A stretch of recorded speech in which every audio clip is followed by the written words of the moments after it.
Hello, hi, hello, hi. Is this thing on? Am I mudded? Am I mudded, chat? Okay, please laugh. It was a good attempt, right? Reckless has gotten a various amount of updates since I've made my first video on it, which I've only made one video on it, but I'm back. I think game is good. I think it's fun. I don't think it's great. I think it's just like it's average. No, I'm giving it too much credit. I'm being too generous. I like being very, very harsh with my critiques, but not necessarily in a way that it's supposed to be mean. It's more of like I'm trying to show you guys what's wrong, what's bad about it, so that way the developers themselves can improve. I've been very generous for most of my rankings for other games. Like, I want you guys to understand, just because I put something in my title doesn't mean it's what it is. I'm just putting it in the title for the clickbait. Like, Outcome Memories. Outcome Memories, I put this in the title to draw in attention. I don't think the game is great. Absolutely not. The game is, like, under average as of right now. The bouncing is pretty bleh for killers, at least, for executioners. And I can compare that to Reckless, actually, because the Survivor gameplay is pretty strong, like really, really strong. Attackers have it hard, like really hard. Not to mention, like, half of the roster is just kind of, they're kind of meh at the moment. But let's just get into like the general gist of things, right? I want to give my my general opinions on most of the things, because if I wanted to do like an analysis video on survivors and attackers, that would take way too long, and not to mention it would probably be outdated because Elliot updates the game like almost every 5 seconds. So what do you want me to do? So those won't be coming anytime soon if you ever ask for those, because again, the guy updates the game like every day, so I can't really keep up to date, you know? So let me just go into a general amount of things. So far, with the new amounts of updates, there have been a couple of new maps, a couple of new attackers and survivors. Well, there have been one new attacker, one new survivor.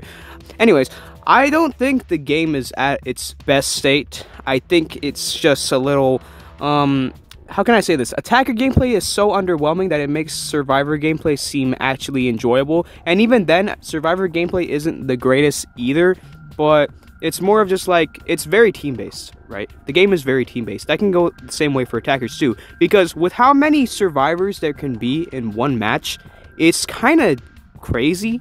If I'm not mistaken from a head count, there can be about 12 survivors at most and 3 attackers, which is that's kind of crazy. That's crazy numbers. So you can see like how like different that is in most logistics. Like that seems pretty one-sided. I mean, 12 survivors versus 3 attackers. You can see like how one-sided that is. I feel like it's a little too many survivors. It makes the attackers seem very weak.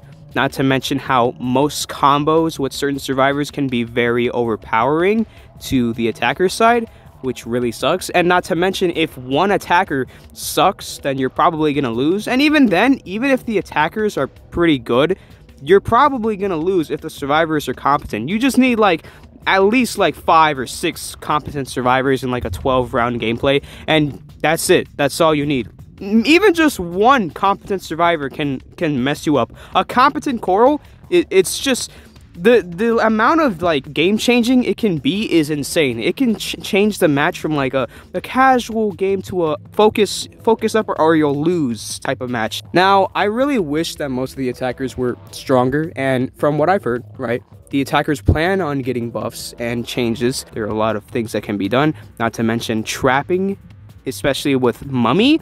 Mummy can be very weak. If anything, I honestly think that Mummy is the weakest attacker in the game as of right now. And that's sad to say because I really like Mummy. Mummy is my favorite character. Mummy is my favorite attacker. So to say that he's the weakest is really heartbreaking, but it is true. Attackers in this game specifically are very weak because of how the maps are designed. So, you know, I want to give him credit. I really do.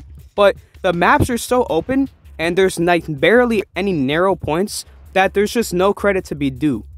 I cannot, for the life of me, place my traps in efficient areas because there are just there's just so much open space that it like doesn't even matter. The only viable way you can ever play Mummy is by placing traps on the trampolines and stuff like that, which is like, oh, that's the way you're intended to play. No, dude.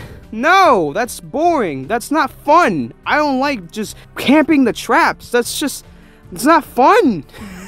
That's boring. That's lame. What are you on about? After playing quite a decent amount of the survivors, I don't think any of them are weak. I think all of them are either average or they're pretty strong. I don't think any of them are weak at all. You can say, oh, well, what about support characters? Well, I mean, yeah, they're support. Every support in like every game is known to be very weak on their own, but with a team, they are very strong. So you can't just say, oh, well, if they're supported by themselves, you don't compare it, because it's like every survivor that is a support-based character in like every game is weak. Each and every single one of them. I will not even for the life of me try to argue that, because it is true. You cannot even try to argue with that. Forsaken, Builderman is extremely weak during a last man standing because he can't place the sentries, he can't place the Spencers. What are you gonna do? You guys just survive with your wits. Cream in Outcome Memories gets absolutely bullied and raw dogged. You can't do anything to defend yourself besides hitting your stupid little glide, which even then it's pretty hard to hit and it barely even saves you any time. Jane Doe in the Roblox Until Dawn. Unironically, Jane Doe can be considered one of the weakest in the game because she's a support by herself. She can't heal herself, so, you know, what is she gonna do? She's just gonna have to take the damage like a champ. Don't compare supports of like, oh, they're weak on their own. They're supposed to be. That's the intention. They shouldn't be strong on their own, because that would just make it pointless for them to be considered a support, because they're intended to support their team. Duh. But anyways, I think that most of the supports in the game are pretty good.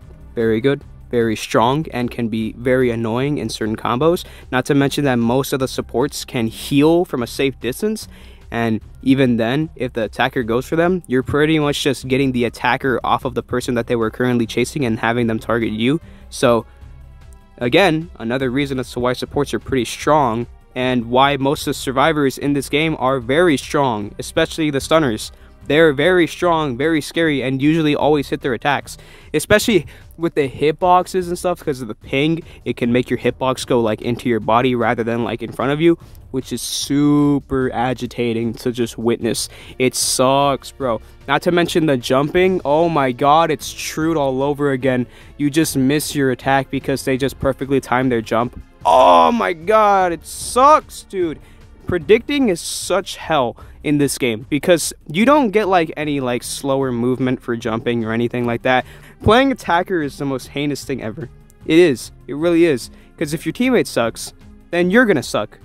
It doesn't matter how hard you try, you're going to lose. It's so sad. But that's like the most I can say for attackers and survivors. I don't want to go into much detail because of course the game is still pretty fresh. There's still things that are subject to change, obviously, so there's not really that much to critique, especially considering how many attackers and survivors there are, but how little amount of attackers there can be for a game.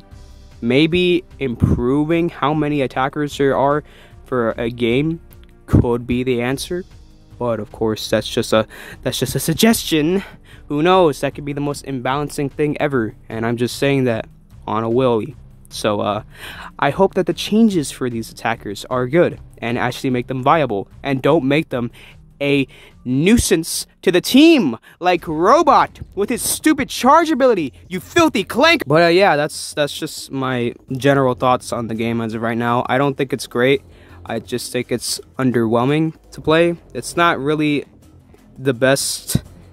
I don't want to say that because like Elliot's a cool guy. I feel bad, but I'm just being so genuinely like serious. I compare this game to like the balancing of probably like under Trude, I would say.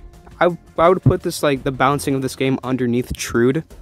So I think it's pretty meh at the moment. So again, I hope the balances and changes are going to improve the game drastically. And yeah, That's all I can say. Thanks for watching, and bye.